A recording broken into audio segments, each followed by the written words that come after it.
Oula! Les gars, je vous cache pas que si c'est réel, bah c'est chaud. L'Arabie Saoudite est prête à offrir 350 millions d'euros au Real Madrid pour Vinicius Junior. Son salaire serait d'environ 1 milliard d'euros sur 5 ans.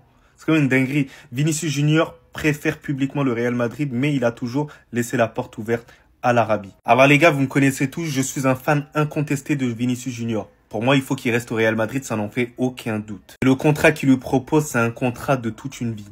Est-ce que toi, face à moi, tu refuserais ce contrat même si tu joues au Real Madrid?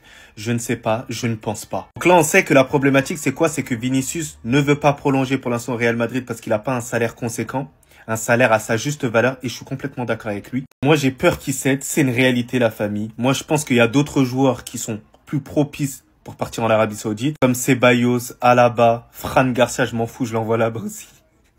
Rudiger, faut qu'il apprenne l'arabe littéraire aussi là-bas. C'est très très important, frérot. Mais en tout cas, Vinicius, faut qu'absolument il reste au Real Madrid, les gars. Faut pas être fou non plus. Faut pas qu'il soit taré dans sa tête. C'est pas possible. Une vie sans Vinicius là pour l'instant au Real Madrid, ce serait une dinguerie. Donc les gars, j'espère qu'il va pas céder et j'espère surtout c'est un moyen de pression. Après, est-ce que ce moyen de pression, il va marcher avec le Real Madrid? Vu que le Real Madrid, il pense avant tout à l'emplacement de Kylian Mbappé, peut-être, c'est pour ça. Mais sinon, en vrai, ça va toi? Bon, en tout cas, on vit, alhamdoulilah. Je sais pas s'il faut insulter Madrid ou les joueurs. Hier, c'était la cérémonie d'adieu de Lucas Vazquez et il y avait personne à part Mbappé et Lounine. Certains sont blessés et pourtant ils organisent leur mariage. Et d'autres joueurs sont occupés à préparer des grosses fêtes pour leur anniversaire. Je peux pas forcément en vouloir aux joueurs, le timing n'est pas bon. Il leur faut aussi des vacances et un temps pour se reposer. Mais quand t'as une légende comme Vazquez qui est en train de partir, il faut le respecter. Mbappé et Lounine aussi, ils ont besoin de repos. Mais ils ont pris le temps de venir et de respecter cette cérémonie. Personnellement, je trouve aussi que Florentino Pérez n'a pas bien fait les choses. Tu sais pertinemment que les joueurs ne seront pas forcément disponibles pour venir à cette cérémonie. Et ils décident d'organiser cette cérémonie au moment des vacances. Vinicius, il nous fait une Lamine Yamal. Les invités et le personnel ne seront pas autorisés à utiliser leur téléphone portable. À part les performances sur le terrain de 1 et t'es en train de discuter ton contrat de 2. Et toi, t'es occupé à organiser des fêtes d'anniversaire avec les téléphones éteints. Au calme. Moi, je trouve qu'il n'y a pas eu assez de respect sur la cérémonie d'adieu du plus grand créateur de pénalty de l'histoire du Real Madrid. Et ça montre aussi un peu à quel point cette équipe n'était pas soudée cette saison. Les joueurs ne sont pas forcément fautifs dans cette situation parce qu'ils ont besoin de vacances. Et les gars, faut doser 2 joueurs présents pour cette cérémonie d'adieu. Lucas Vazquez, il va se sentir comment quand il n'y a que 2 joueurs de tout l'effectif qui se ramènent. Bref, merci beaucoup Lucas Vazquez et je lui souhaite le meilleur pour l'avenir. Wesh, c'est quoi cette dinguerie? Et ces mecs-là, vous pensez qu'ils peuvent pas prendre Vinicius? Alexander Isak a donné son feu vert pour rejoindre Al Hilal, confirmé par la plupart des grands journalistes, Santi, Di Marzio également. C'est la goutte d'eau qui déborde le vase, c'est la cerise sur le gâteau. C'est quoi ce truc de fou, les gars? Il était pressenti à Liverpool il y a encore 2 jours. L'un des meilleurs neufs, l'un des meilleurs attaquants de cette génération, avec l'une des palettes techniques les plus larges qu'il se doit dans notre football moderne.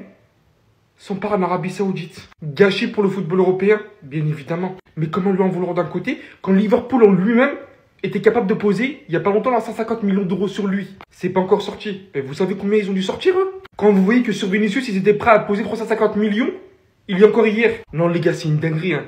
Car moi j'ai vu la notif, j'y croyais pas. Voir un aussi grand attaquant, voué avoir un bel avenir peut-être. Aussi jeune partir comme ça d'un coup. Ces mecs-là ils ont pas de limite hein.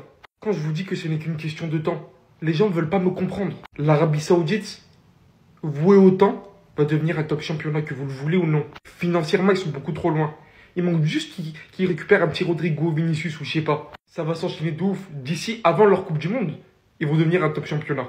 Lamine Yamal fait des ravages, personne ne s'attendait à ça. Avant ça, le verdict est tombé. Après bientôt 2 ans à traîner sa blessure de l'épaule, Jude Bellingham s'est officiellement fait opérer. Il sera approximativement écarté des terrains pour à peu près 3 mois. Et pourrait donc être de retour uniquement en octobre. Considérons 2 mois de saison, considérant le fait que 1 mois, là, c'est les vacances. On va pas se mentir hein, que c'est une énorme perte, mais qui pourrait être comblée, d'après Xabi Alonso, par Mastantuono et Arda Güler. C'est la jeunesse, l'espoir, on va faire confiance. Mais la capacité physique de Jude Bellingham va énormément nous manquer. Alors qu'on était tous choqués du prix excessif du nouveau maillot du Barça, avec Lamine Yamal numéro 10, qui se portait littéralement à peu près à 180 €, voici que le FC Barcelone, au final, a désormais écoulé plus de 70 000 maillots floqué au nom de sa pépite. Une demande massive, bien évidemment, qui a provoqué une rupture de stock. Et on parlerait dès maintenant d'à peu près 10 millions d'euros d'entrée dans la caisse du club. Ce qui représenterait approximativement son salaire annuel. C'est une dinguerie de se dire qu'à cet âge-là, il arrive à faire vendre autant. Lui, hein, quand il aura 22-23, mais j'imagine pas en fait la médiatisation qu'il aura. Déjà là, c'est incroyable. Mais avec le temps, s'il continue surtout avec ce niveau, franchement, j'ai pas les mots. Les gars, dites-moi que c'est une blague. Dites-moi que je suis en train de rêver. L'AC Milan et l'agent de Fran Garcia ont eu des discussions. Luka Modric approuve ce transfert s'il se faisait. Déjà, merci. Luka Modric, je te remercie entièrement. Tu fais l'agent pour pouvoir sauver le Real Madrid. C'est moi qui vous dis, les gars, waouh. Les gars, je vous dis, si ce transfert se faisait, les gars, c'est une grande victoire pour le Real Madrid. On sera soulagé et on sera débarrassé d'un poids. Si je me trompe pas, il a une valeur quand même de 26 millions d'euros, la famille. 26 millions d'euros, ce n'est pas négligeable. Vous le vouliez ou non, les gars, Fran Garcia n'avait pas assez d'impact offensivement pour pouvoir lui pardonner toutes ses largesses défensives.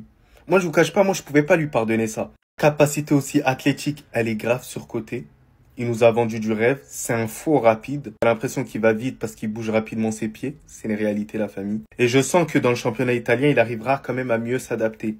En plus, dans une équipe de son niveau, qui ne joue pas la Ligue des Champions, là, c'est Milan, ça va lui permettre de reprendre en confiance et de rester là-bas toute sa carrière, les gars. C'est uniquement ça.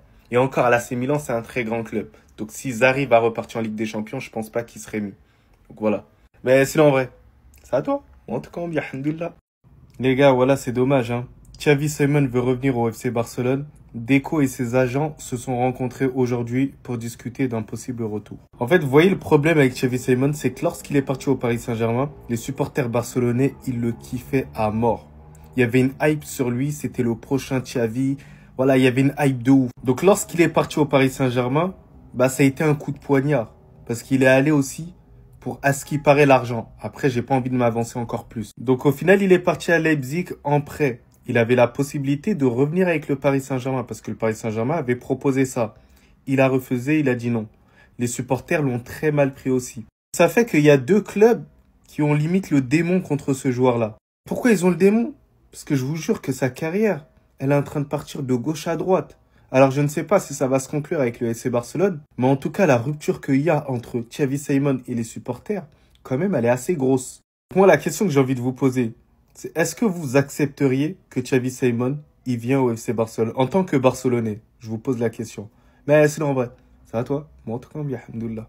Xabi Alonso a demandé le recrutement de ses 3 joueurs à la direction du Real Madrid à Florentino Pérez. On va voir ça tout de suite. Allez, on repart sur une vidéo Mercato Real Madrid. Et si tu suis l'actualité du club madrilène, eh bien tu sais que Xabi Alonso, il veut encore du renfort. Le coach espagnol, il veut surtout un milieu de terrain et éventuellement un défenseur central. Et selon la presse espagnole, il a demandé 3 joueurs à la direction madrilène. Keith Smith, le jeune milieu de terrain néerlandais de l'AZ Alkmaar. Nicolo Barella, le milieu de terrain italien de l'Inter. Et pour finir, Angelo Stiller, le milieu de terrain allemand de Stuttgart. Alors évidemment, ce serait un parmi ces 3 joueurs. Ce serait pas ces 3 joueurs, ce serait seulement l'un d'entre eux que souhaite Xabi Alonso. Sauf que ce monsieur Florentino Pérez, il a dit non Xabi Alonso, je ne vais pas les recruter, je vais recruter aucun joueur parmi les 3 que tu m'as conseillé. Et si vous suivez mes vidéos, c'est pas forcément une surprise parce que je vous ai déjà dit que Florentino Pérez, il considère que le mercato du Real Madrid est terminé et que l'effectif est déjà suffisamment complet et qualitatif comme ça pour que Xabi Alonso il puisse gagner des titres la saison prochaine. Je vous mets la source de tout ce que je vous raconte, c'est le journal Sport qui explique que le recrutement d'un milieu de terrain provoque le premier clash entre Xabi Alonso et Florentino Pérez.